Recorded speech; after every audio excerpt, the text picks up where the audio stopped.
अस्सलाम वालेकुम वीवर्स, क्या हाल है। उम्मीद करती हूँ कि आप ठीक होंगे। आज मैं आपके लिए लाई हूँ तलबीने की रेसिपी। चलें शुरू करते हैं। तलबीना बनाने के लिए हमें जिन चीज़ों की ज़रूरत है उसमें दूध, बारले, इसको जो कहते हैं, खजूरें, इलायची, शहद, बादाम, मेवा और काजू शामिल हैं। चलें अब हम स्टार्ट लेते हैं। फ्लेम मैंने ऑन कर दिया है। अब मैं इसमें 2 लीटर दूध डालूँगी। ये बहुत हेल्दी ब्रेकफास्ट है।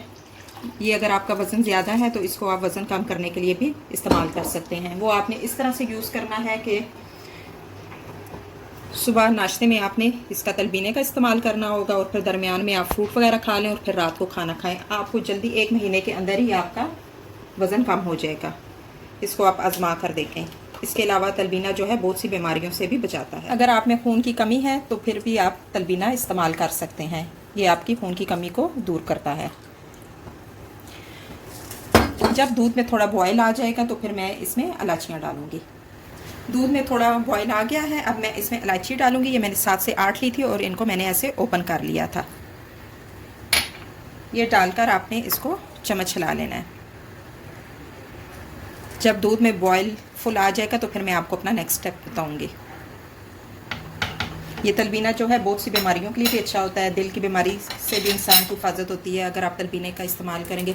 शुगर पेशेंट भी इसका इस्तेमाल कर सकते हैं, लेकिन शुगर पेशेंट जब इसका इस्तेमाल करेंगे तो वो इसमें खजूरें और शहद ऐड नहीं करेंगे। इसके बगैर आपने इस्तेमाल करना है। ये दूध में बॉयल आ गया है। अब हम इसमें बारले ऐड करेंगे।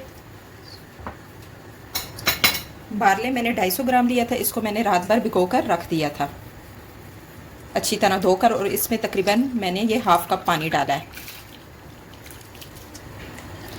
आप इसको रात भर के लिए भी भिगो सकते हैं। इसके अलावा 4-5 घंटे के लिए भी भिगोकर बना सकते हैं।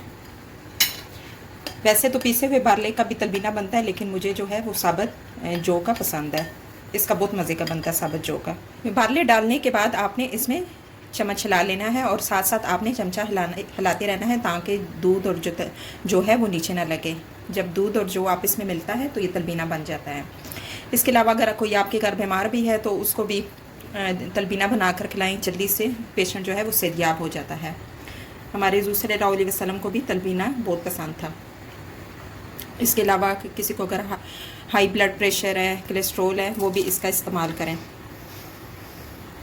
चलें अब हम इसको 25 से 30 मिनट के लिए लो फ्लेम पर पकाएंगे और साथ साथ चमचा हिलाते रहेंगे। आधा घंटा गुजरने के बाद हमारी जो है वो गल चुकी है, आप देख सकते हैं। अब हमने अपने फ्लेम को मीडियम टू हाई पे रखना है। अब मैं इसमें शामिल करूंगी, ये मैंने 10 से 12 खजूरें ली थी और इनको मैंने ऐसे गुठलियाँ बीच में से निकाल लिया था।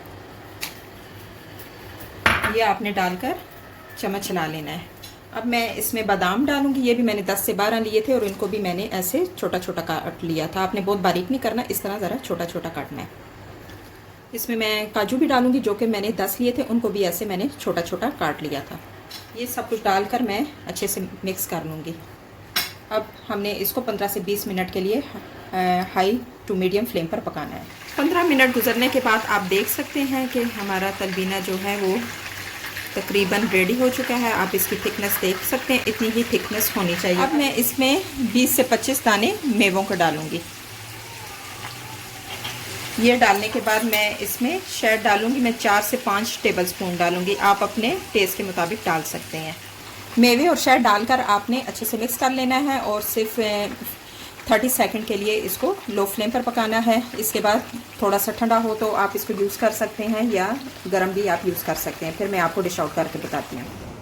जी व्यूअर्स, हमारा मज़ेदार सा तलबीना रेडी हो चुका है। इसको मैंने पिस्ते और बादाम से गार्निश किया है। इसको आप अपनी रोज़मर्रा ज़िंदगी में इस्तेमाल करें और हेल्दी लाइफ जिएं। अगर मेरी आज की रेसिपी आपको पसंद आई है तो इसको ज़्यादा से ज़्यादा लाइक करें, शेयर करें और कमेंट करके मुझे लाजिम बताएं कि मेरी आज की रेसिपी आपको कैसी लगी। अब मिलते हैं एक और नई रेसिपी के साथ। अल्लाह हाफिज़।